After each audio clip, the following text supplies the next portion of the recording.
Breaking news, Nicki Minaj's longtime lawyer has dumped her in the middle of her $10 million anti-defamation suit. That's the kind of news you come to expect at Play for Time. Hi, Kerry. I don't care about Nicki Minaj. Sorry. Not today. No, not today. We are talking about grieving. And, one thing to add to the conversation about grieving, which is actually a Star Wars character, is that some people use a little humor to kind of valve it out a little bit. But my mom died yesterday, and even though it was coming, like it was a known thing, she had vascular dementia, and there's no way to go but there.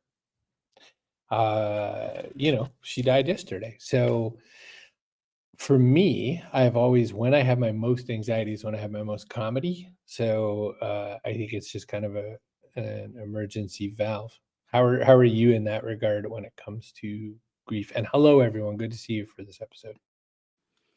Like you, I mean, Boston Irish, so pretty similar, right? But I was with my dad when he passed away, except I had to, it's a long story, but I was super pregnant. I was super, like I think I had my first baby 10 days later.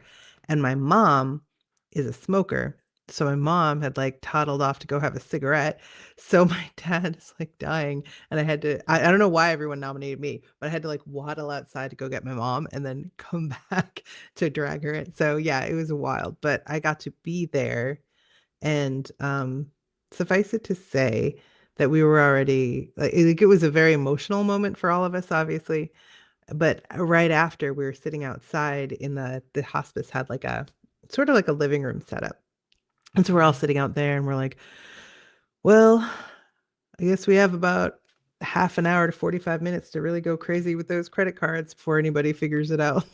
Just to try and lighten the mood a little bit. It was a lot for us as a family. I don't know, but you weren't there together, which I feel like adds another element to it. So how are you handling kind of being remote in that moment? Yeah. My dad, hi, Leslie. My dad is 3,000 miles away. So, of course, when this kind of thing comes around and happens, what I'm instantly thinking is, oh, I should be there. I got to help my dad. And I told him, I said, let me get right on the plane. And he was like, nope. He doesn't want to have to deal with a roommate, all of a sudden in the midst of all this. And I get it, but I'm like, what, I have a JetBlue window open and I'm just refreshing the rates on it, just trying to see if I need to go today, what it's going to look like.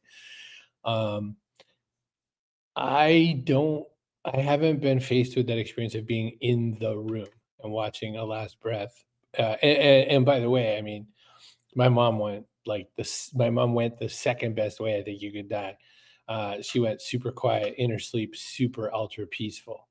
First best is like right off a cliff or something, or a lightsaber goes through you, but it's fine.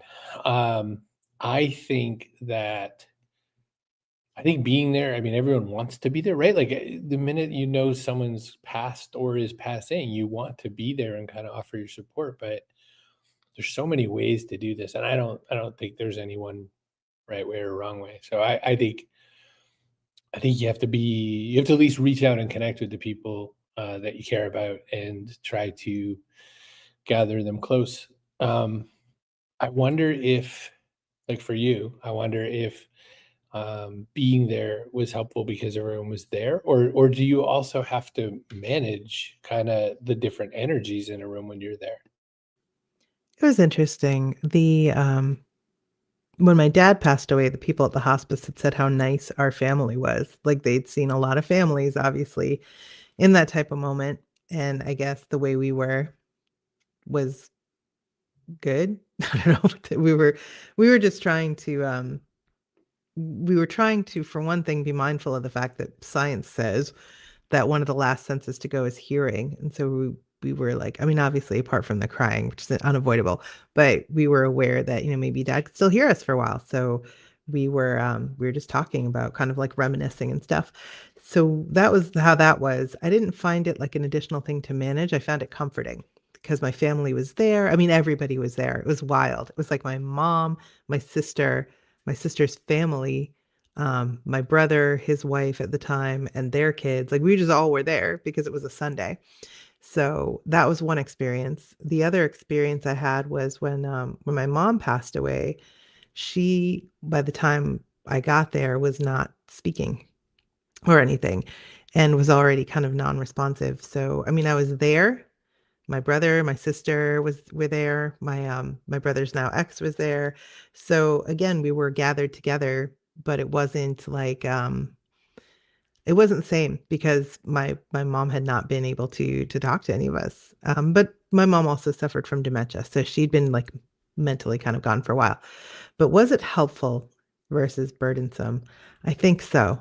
Um, I think so. As much as I remember those moments, I remember them with gratitude for having been able to be there. I was not able to be there when my really close friend Andrea died. She was my oldest godmother, and we didn't even know she was sick. So I found out. It's kind of a wild story. I won't go all into it right this second, but I did manage to get to see her once, and she was very, very ill. And so I didn't get to see her pass away, but I knew when I saw her, having seen, my mom and my dad pass away, I was like, yeah, this isn't, I know it's not going to be long. So it was, I think that was comfort to me too. So I don't know, the difficult experiences and the difficult moments, I feel like were outweighed by the gratitude I have for having been able to be there for them. And I'm very sorry about your mom. I loved your mom. She was a wonderful person, and I know all your dumb friends love your mom, and I'm one of your dumb friends that loves your mom. Yeah, yeah. I got such an outpouring of texts from all kinds of people who had met her at this or that event, or that my parents had been traveling through. Becky McCrae sent a really loving thing.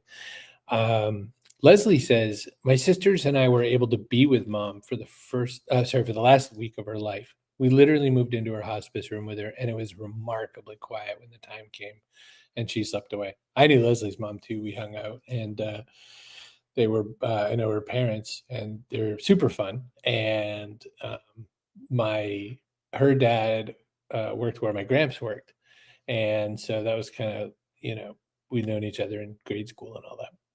You hung So out with her mom? Did you like I date? no, we had like foods and things. You whack job. So Leslie says, I will forever be grateful to have been able to hold her hand as she left. It was the first time I had ever had that experience. Oh yeah, because relationships are different and physicality is different and all those sorts of things. Clay Bear joins. He says, sorry for your loss. I wish peace to go through this moment and to cope with all the feelings and thoughts. Thanks. Katrina says, in Newfoundland, through stories, it's through stories, telling all the stories that make us laugh and cry and just weave them solidly into her life, into our life. Jesus, Brogan. Stories are soothing, soft to heal. I think so too. And I don't know if that's kind of the Irish in me, the author in me, or whatever, but I love the stories. And I think that they do both, right? They're sort of a valve out or something like that. Did you, I imagine you also had some stories to tell at all of the losses, in the three that you mentioned? The three that I mentioned. Yeah, so I was very pregnant when my dad passed away, and I had to give the eulogy and stuff like super, super pregnant. It just added like another element to the whole experience. And my mom and everybody kept saying, "Well, this is how it is. Somebody dies and then another baby's born." And I was like, "That's such a bull crap. My sister has 4 kids, nobody died. My brother has 2 kids, now it's 3." But I was like, "Nobody died. This sucks. Don't like diminish how much it sucks." But I also realized it wasn't about me. My mom had lost her husband of 40 plus years, and we were all just dealing with a lot. So I just kinda did my best. I'll say this, it was my first probably really significant personal loss, and it was a really weird time to have it because I was about to have my first kid, and I was on maternity leave. My doctor had sent me home on maternity leave a couple weeks early because my blood pressure, it was coming up on my birthday as well, and so my colleagues at work asked my boss, uh they just went to my boss and were like, "Oh, we don't know what kind of card to send her." We don't know. And she asked me, I'm like, I don't blank inside. I don't know. So yeah, it's every time is different. And I think because I was pregnant, about to have my first kid, it was like I was distracted. I mean, in a good way, right? You have a lot of other things to think about. So it didn't hit me sort of all at once as a ton of bricks, but it's sort of eked out. It's like different things I'd want to share with the people who were no longer there. Like, hey, first steps, first word, first whatever. And so stories do become part of that. But I also sometimes feel as though it's impossible to give someone a full sense of who my father was, or my mother, even, who is a very complex character. It's my kids have a better understanding of Andrea because they spent so much time with her themselves. My parents, my dad was obviously gone before my kids arrived, so they get only the little slivers of insight they can get from me. And for my mother, my mom didn't super like kids that much. So, she would come along. But I remember my mom, when my oldest said their first word besides mama, dada, nana, papa, they said car, like car, like a Boston accent. Don't ask, I don't know. And my mom was like, "Oh, wow. Wow, pretty soon we'll be able to have real conversations." She was so snotty about it. So I have to agree on stories. And yeah, the other grieving experiences were a little different, but that's how it was for me. That makes all kinds of sense to me as well. I totally get that. Leslie says, I've also known some very good friends who've lost a parent who talked about how they waited until no one was in the room and everyone was asleep to pass from this world. Well, I mean, that's a thing that everyone says to say, which is to let someone who is in the process of dying know that it's okay to go and all that sort of a thing. And like you said about hearing being one of the last senses to go, I think that's important. And I know that when the time comes, I will probably have some sense of duty and I'll be like trying to hold on. So please, anyone who's, around me, tell me, go ahead, get out of here. Um, because if I ever accidentally find some way to death where I'm lingering, I don't want to linger. So, um, I think it would be good to ship me off this mortal coil as fast as we can. I think, I'm going to look at your questions a little. What small things have helped you get through your hardest days? I haven't had my hardest days. I think that it's a good question, and I'm going to turn it around on you because you've kind of sat with it too long. It happened yesterday, right? And the thing with dementia is, and Dad said this, and it really stuck in my head, is dementia is a kind of grief that you take a bite out of it every day or whatever. Like there's another thing lost, especially for him because he was there. And I think that I think he summed it up because I mean I'd been losing my mom for a bunch of years, and uh, so her going to me was I think it's a blessing in its way. I mean, no one wants anyone to leave, but if that's the only option, you want it to go smooth and calm. So I haven't had that grief yet. I don't know. I'm still in the apt to joke part, like Jackie here saying, check your pockets for popcorn. That's, fill my pockets with fireworks might be cool too. What did you do? What was your coping over the times? I don't know that it doesn't happen when people expect it's going to happen. Like I'm always very aware of the different milestones, if you want to call it that. Like how many years it's been. It's really easy for me to track that, right? Because I was about to have my first kid when my dad died. So it's like, oh, I know exactly how long it's been. And I'm very aware of, when their birthdays were. And I'm very aware of the anniversary of their passing. And I have a couple that are very close together. Like my mom passed away, and then well, Andrea passed away, my mom passed away. It's like not the same year, but the same sort of time of year. And so I am aware of it and I try to kind of make space for that. But when it creeps up on you, can be really weird times. Like one time I was on an airplane, no reason why. Something happened or I saw something and I wanted to talk to my dad about it and I was like really sad. So moments like that, or when got diagnosed with autoimmune disease and I wanted to talk to my mom about it because she was a nurse. And so I really wanted to though. And so it happens at weird times, and there's not really a way to guard against it because you don't know that it's coming. So I think in those moments, it's really important to acknowledge it and not cram it down into some little box. and do whatever you have to do. Like take a quiet moment, sit down somewhere, kind of sort through your feelings. Don't try to kind of just press on doing the things. But I also don't necessarily find it helpful to let everybody know that that's going on just because it's like a private thing for me. Some people need to kind of broadcast and talk to others and get their support. And that's totally fine. I mean, obviously, everyone grieves differently. But for me, I just need more, I need space to kind of be with them in my own way, I guess. I don't know if that answers the question. I forgot what the question was. Yeah, I don't know anymore either. I'm going to say this though. I'm going to jump in because Katrina pointed out one of the funniest things about my mom. There's a lot of everyone has great stories about my mom. There are very few bad stories out there about my mom because she hid them well and paid off the appropriate people. My mom was the worst joke teller in the history of jokes. So we would tell her a joke, she would accidentally spill the punchline almost every time. So Superman walks into a bar. No, wait, no, he didn't. Never mind. Ignore that part. Because the joke is this guy goes to a bar and it turns out that the other guy at the bar is Superman. And so I loved that about her because, she was good for absolute guaranteeing not to have the best version of a joke. Leslie points out that the year of the firsts was hard. The anniversary of her death is difficult because grief can just hit me completely randomly. I mean, I'm really grateful for November 13th being her death, but we are rolling into the holiday season, so it's going to be a little tricky. And I plan to be around Dad for some of that because I'm going to want it. I'm going to need to be around him. So that'll be tricky.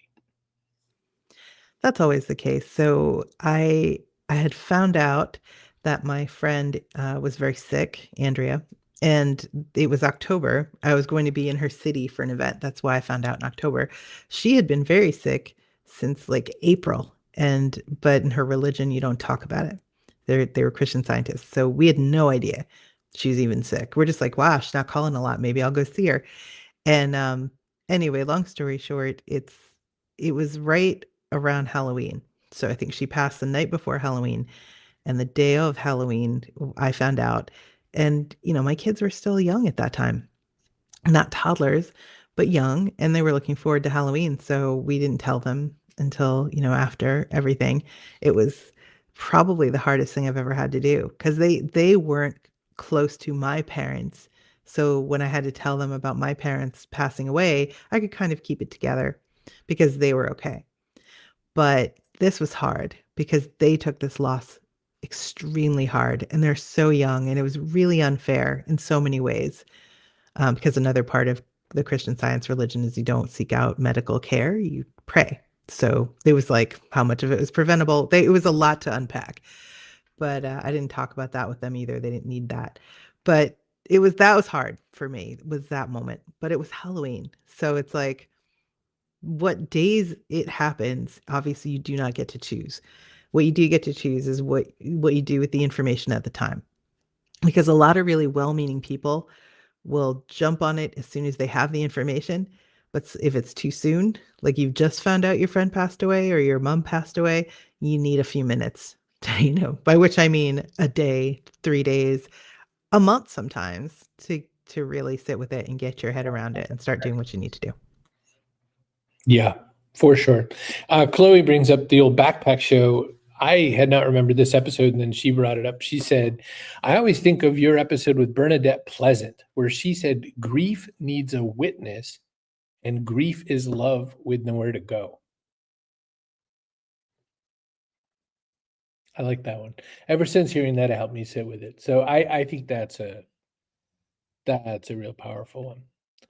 Katrina says, coping is making a dish that is strongly linked to them.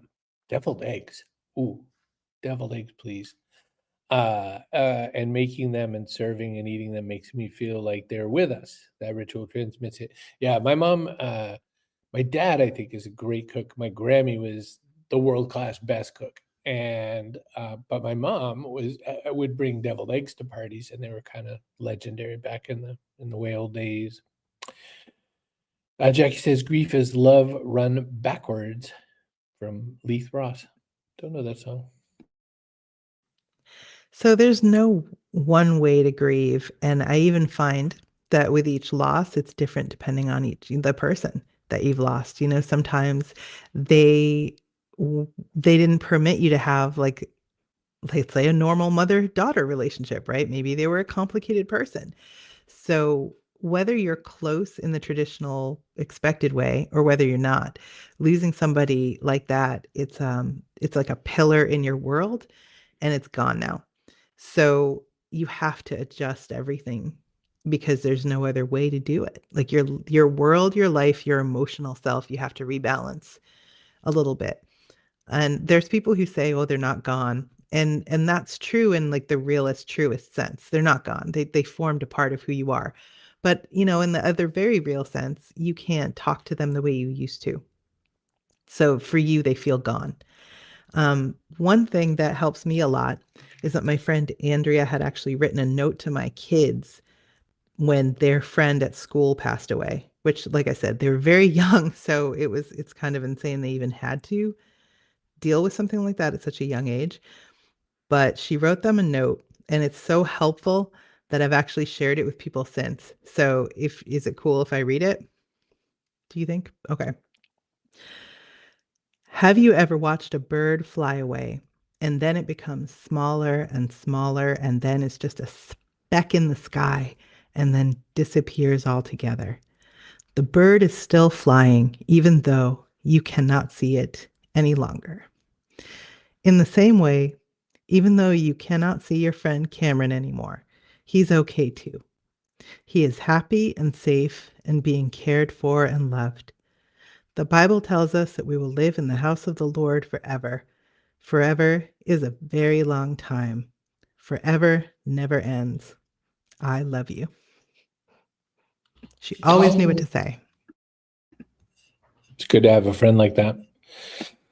Leslie says we buried my mom on Halloween, her second favorite holiday. And then, yes, the rest of the holidays rolled in. They're hard without her, but we were able to share so many stories and great memories.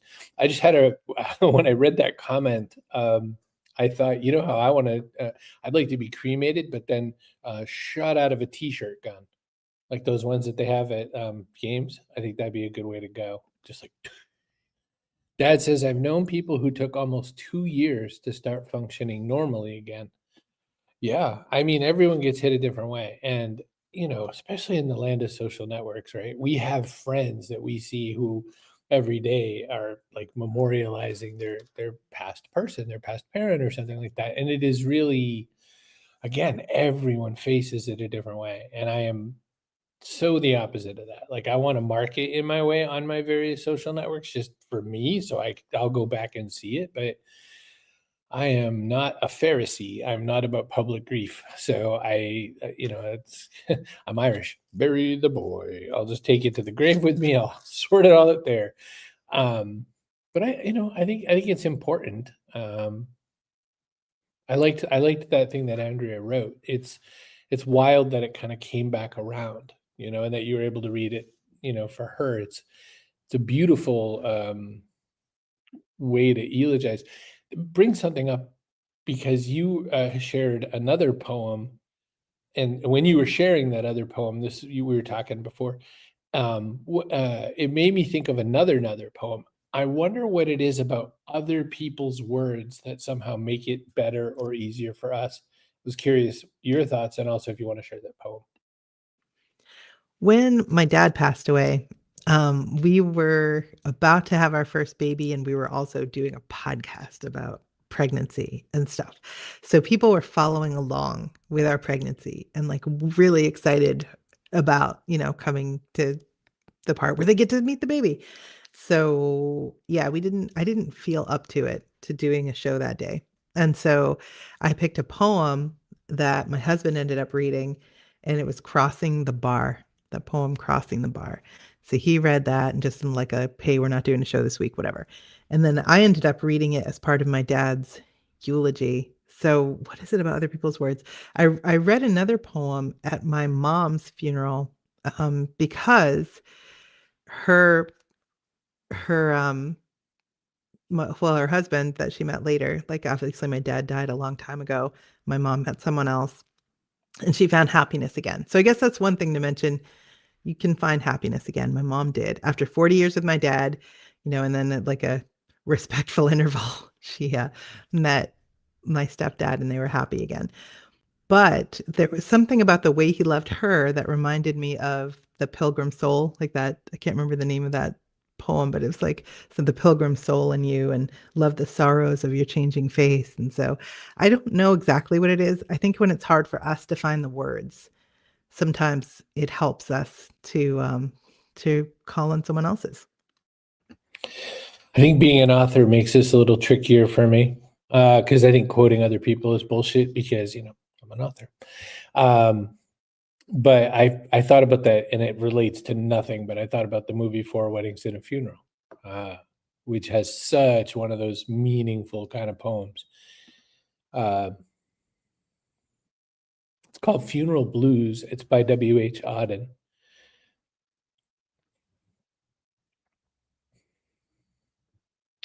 Stop all the clocks. Cut off the telephone. Prevent the dog from barking with a juicy bone. Silence the pianos and with muffled drum, bring out the coffin. Let the mourners come. Let airplanes circle moaning overhead, scribbling on the sky the message, she is dead. Put crepe bows around the white necks of the public doves. Let the traffic policemen wear black cotton gloves. She was my north, my south, my east, my west, my working week, my Sunday rest, my noon, my midnight, my talk, my song. I thought that love would last forever. I was wrong. The stars are not wanted now. Put out every one. Pack up the moon and dismantle the sun. Pour away the ocean and sweep up the wood. For nothing now can ever come to any good. Pretty good poem.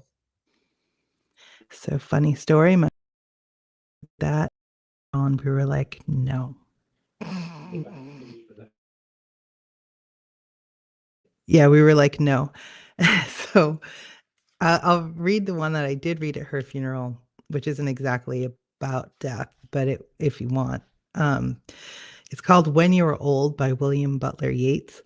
When you are old and gray and full of sleep and nodding by the fire, take down this book and slowly read and dream of the soft look your eyes had once and of their shadows deep. How many loved your moments of glad grace and loved your beauty with love false or true? But one man loved the pilgrim soul in you and loved the sorrows of your changing face, and bending down beside the glowing bars, murmur a little sadly how love fled and paced upon the mountains overhead and hid his face among a crowd of stars. It's a goodie. I had a really good obituary for my mom. Well, the obituary that ran in the newspapers was garbage, but the eulogy was good because you helped me write it. Yeah, I'm already lobbying pretty hard to write the obituary for my mom to my dad. He says he's going to take it under consideration and bring it in front of a council. When I die, by the way, just so you know, the poem I want read is Warning. Warning by Jenny Joseph, which I've read about 100 times. It's a Scottish poem. And it's that one where I'm an old woman, I'll wear purple with a red hat, which doesn't go and doesn't suit me. And I'll spend my pension on brandy and summer gloves and satin sandals and say we've no money for butter. I shall sit down on the pavement when I'm tired and I will gobble up samples in shops and I'll press alarm bells. I'll run my stick along the public railings and I will make up for the sobriety of my youth. I will go out in my slippers in the rain and I will pick flowers in other people's garden and I'll learn to spit. You can wear terrible shirts and grow more fat and eat 3 pounds of sausages at a go, or only bread and pickles for a week. You can hoard pens and pencils and beer mats and put things in boxes. But now we must have clothes that keep us dry and pay our rent and not swear in the street and set a good example for the children. We must have friends to dinner and read the papers. But maybe I ought to practice a little bit now, so that when people know me are not too shocked and surprised when suddenly I'm old and I start to wear purple. You should write your own obituary. I mean, let's just all do that. Start it right now. When are you gonna? If not right now. Jackie says, I did not expect y'all to take me out with poetry this AM. That's why I studied literature once upon a time. Yeah, so say what you want about quoting other people, Mr. Author, but sometimes they got it right and you're not going to improve upon it. It's the most mundane moments that stick, says Katrina. Sitting at the dining room table with Diane, looking through all the mail order catalogs together, showing one another the cool finds. It took me years to figure out that was her way of tricking me into a Christmas list. Nice. Oops, sorry. And Leslie sends hearts. I'm sorry. Boy, if you hadn't just lost your mom, I'd be giving you a talking to about pushing buttons. Yeah. So grieving's a bunch of things. I think I think it'll come at different times.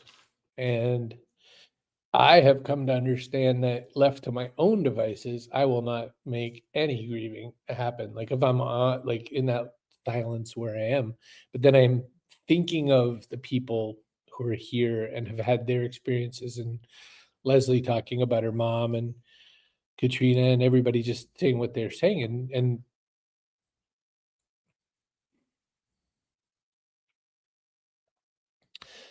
thinking about how many people my mom touched. And I think that it's a good way to grieve. Yeah, your mom touched a lot of people.